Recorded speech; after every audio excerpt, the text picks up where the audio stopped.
YCP leader press meet నిర్వహించారు. ఈ సందర్భంగా పలు అంశాలపై ఆయన మాట్లాడారు. కౌంటింగ్ చేసిన తర్వాత ప్రజల్లో మనకున్న విలువ ఏంటో తెలియాలి.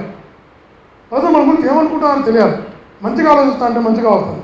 తప్పు చేస్తే ప్రజాభిప్రాయాన్ని మనం ఫీల్ చేసినట్టు మనకు వద్దని చెప్పారు. 65% తుమ్మలగుంట పోలింగ్ ఎందుకు అవుతుంది? నిజంగా నేను చేయాలనుకుంటే ఎవరు నిలబడతారు కూతుళ్ళు అక్కడ?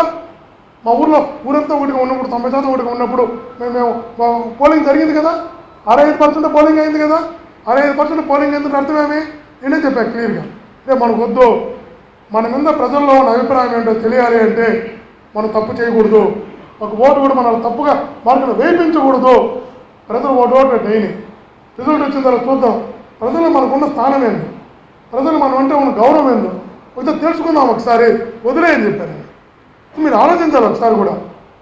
ఆత్మీయులారా, నేను చెప్తాను ఈరోజు కూడా నాన్నగారు కూడా, నా శ్రీమతి నాన్నగారు కూడా, రాజకీయాలు జీవితంలో ఒక భాగమే తప్ప జీవితం ఎప్పుడు రాజకీయం కాదు. రాజకీయం కూడా జీవితంలో చెయ్యాలంటే లీడర్ అనేవాడు ఎప్పుడు యాక్టర్గా ఉండకూడదు. నాయకుడు అనేవాడు ఎప్పుడు తను ఒకసారి చెప్పారు. చంద్రగిరిలో ధర్నా చేశారు. చంద్రగిరిలో ధర్నా చేస్తూ ఆ రోజు కిరోసం తెచ్చిపెట్టుకోండి, మీరు ఇంట్లో కిరోసం తెచ్చిపెట్టుకొని నన్ను అరెస్ట్ నేను మోసుకుంటా, అరెస్ట్ అయితే ఆత్మహత్య చేసుకుంటానండి. సో అధికారులు కుయ్యమని అడుక్కున్నారు, చేశారు. ఆర్టీఓ హౌస్కి వచ్చారు. పెట్రోల్ పోసుకోండి ఆర్టీఓ హౌస్లో. ఏమని? ఈ పెట్రోల్ పోసుకొని ఓట్లు దొంగ ఓట్లు ఉన్నాయి, నువ్వు సూసైడ్ చేసుకుంటానన్నాడు. ఆ తర్వాత ఎలక్షన్ జరిగేటప్పుడు సాక్షాత్ లోకేష్ గారు తప్పట్టున్నారు. లోకేష్ గారి సమక్షంలో నాకు కానీ ఓటు వేయకపోతే 4 ఏళ్ళ తర్వాత నా శవం చూస్తానన్నట్టు మాట్లాడాడు. నేను చచ్చిపోతానన్నట్టు మాట్లాడాడు. నేను అడుగుతున్నా, తను వీడియోలు పెట్టాడు, వాట్సాప్లో పెట్టారు, చాలామంది చూపించారు. తను ఓటు వేయకపోతే తను ఏదో చేసుకుంటే 4 ఏళ్ళ తర్వాత ఇంకా నేను ఉండను అని చెప్తున్నాడు. ఎమోషనల్గా పబ్లిక్ని ఓటు కోసం ఇలా ఆత్మహత్య చేసుకుంటానట్టు మాట్లాడుతున్నాడు. నేను కౌంటర్ ఇద్దామంటే నేను ఆ రోజు ఒకటే చెప్పా, మరి లీడర్ అనేవాడు ఎప్పుడు కూడా నాయకుడు అనేవాడు ఎప్పుడు ధైర్యం చెప్పేవాడు నాయకుడు, నడిపించేవాడు నాయకుడు, నడిపించేవాడు నాయకుడు కావాలా.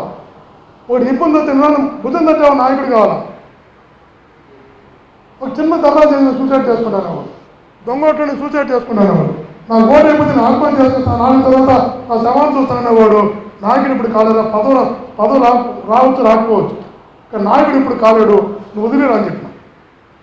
నాకు అన్న విధంగా చెప్పిన కౌంటర్ ఇద్దామంటే అవసరం వదిలేస్తాను. నాయకత్వ లక్షణాలు రావాలంటే ముందు తనకు ధైర్యం రావాలి. ఎంత ధైర్యం రావాలంటే బాధపడేవాడిని ఓదార్చగలగాల, భయపడేవాడిని ధైర్యం చెప్పగలగాల, నడిపించగలిగేవాడు నాయకుడు అవుతాడు తప్ప నేనేదో చేసుకుంటాను నాకు జరగకపోతే అనేవాడిని నాయకుడు ఎలా అవుతాను నాకు అర్థం కావట్లేదు.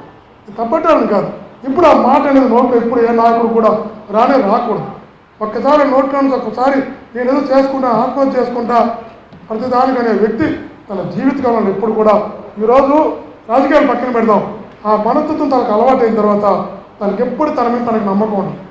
మీరు గుర్తుపెట్టి మీకైనా కూడా, నాకైనా కూడా, నా బిడ్డలకైనా కూడా చెప్తున్నా, తన మీద తనకు నమ్మకం లేనివాడు ఎప్పుడు ఇలాంటి మాటలు మాట్లాడుతాడు. అది ఇది చేసుకుంటాను ఇప్పుడు అనకూడదు. నాయకుడు అనేవాడు తనకు కూడా విజ్ఞప్తి చేస్తున్నా, జీవితంలో ఎప్పుడు కూడా నాన్నగారు కూడా మనస్ఫూర్తిగా విజ్ఞప్తి చేస్తున్నా, ఎప్పుడు కూడా